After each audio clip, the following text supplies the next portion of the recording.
Welcome back sa aking channel mga kabeheros. At sa video ito ay tuloy-tuloy pa din ang adventure natin dito sa Ubud, sa isla ng Bali, sa bansang Indonesia. Pura Taman Kemuda Saraswati or kilala din sa tawag na Saraswati Temple ang ating sunod na binisita. Libre lang ang admission dito sa temple, lalo na sa umaga. Ngunit may bayad na kapag sapit ng gabi dahil dito ay sinasagawa ang kanilang palabas na Balinese dance performance na nagkakalaga ng 80,000 IDR.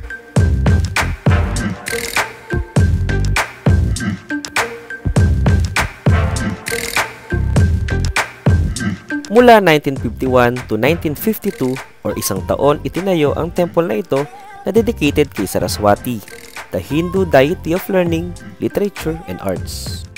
Sa mga ganitong istruktura, higit na kilala ang isla ng Bali. Kaya naman marami ang mga establishments, lalo na sa Pilipinas, ang inspired ng mga ganitong estilo, tulad ng mga resorts at mga restaurants.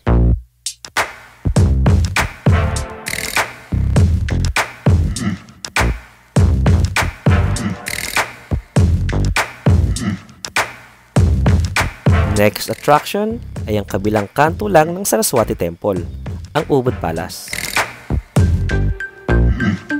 Gaya ng sa Saraswati Temple, ay magkamukha lang din ang istruktura na may kita rito. Free admission din sa umaga at may bayad na 100,000 IDR kung manonood ng legong dance na pinaperform dito tuwing gabi. Nakakatuwa lang kasi sa puntong ito ay may dalawang turista from UK na gustong sumama sa video namin. 2, 3, go! Welcome to Bali! Ubud Royal Palace or Purisaren Agung Ubud ang isa sa mga tourist attractions na hindi mo pwedeng mamiss kapag nasa Ubud, Bali kayo. Ito din ang opisyal na tirahan ng Ubud King na si Royal Highness Tijokorda Putra Sokawati. Nai-imagine nyo ba kung gaano katanda ang palasyong ito? Well, nagsimula ang construction ng Ubud Palace mula pa noong 1640, kaya para naman talagang bumalik tayo sa nakaraan ng palasyong ito.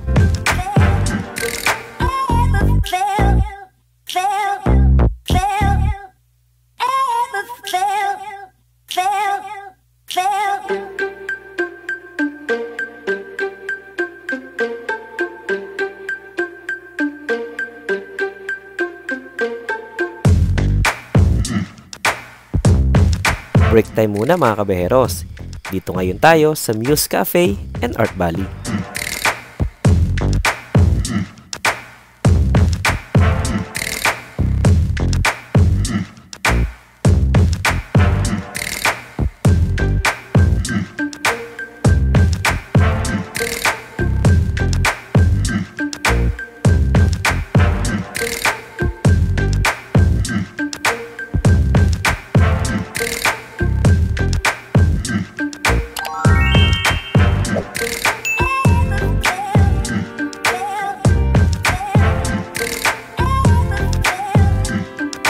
Dito sa Kajeng Rice Field sa likod lang ng BC Ubud Art Market ay may feel mo na may katahimikan din pala sa islang ito.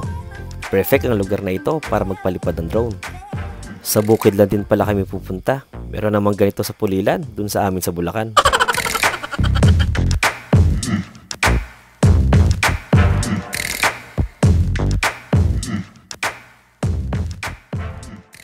I'm feeling high.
Para sa aming next destination ay pupunta kami ng Monkey Forest, isa sa mga sikat din na attraction dito sa Bali. Paalala lang muli mga kabeheros, na kapag kayo ay pupunta ng Bali at mag-aarkila ng motor, ay magdoble ingat sa kalsada dahil ang sikip talaga dito, plus napakaraming pang tao.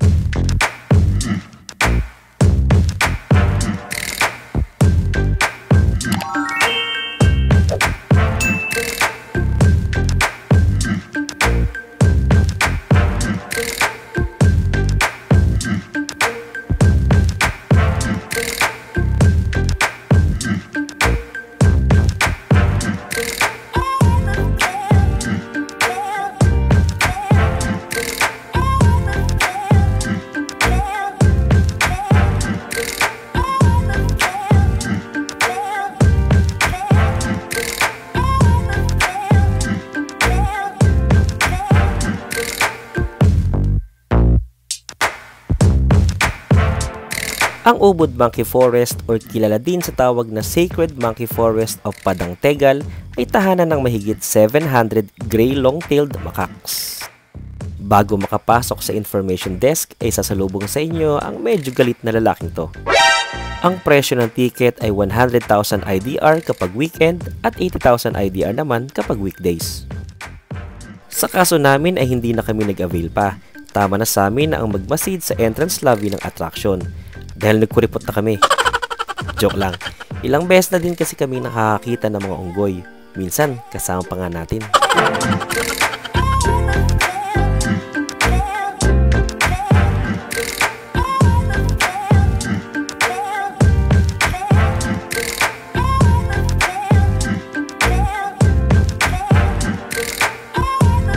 Mababait naman ang mga unggoy dito. Huwag lang paglalaruan at lolokohin. At tsak na ikaw ay susugurin at pwede ka pang kagatin, tulad ng ginagawa nitong si Manong.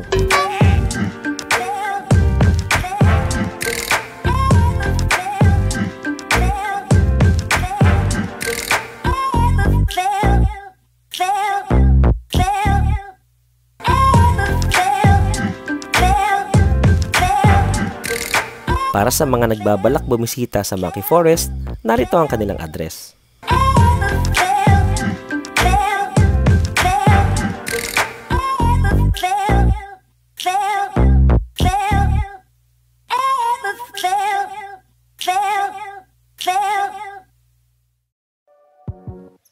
Pantawid gutom talaga ang Indonesian food na ito.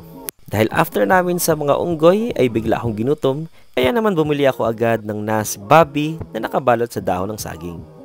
At para sa aming dinner ay bumalik kami sa kainan ng special bakso. Narito ang kanilang menu. May bakso urat, bakso halus, mi ayam at mi ayam bakso.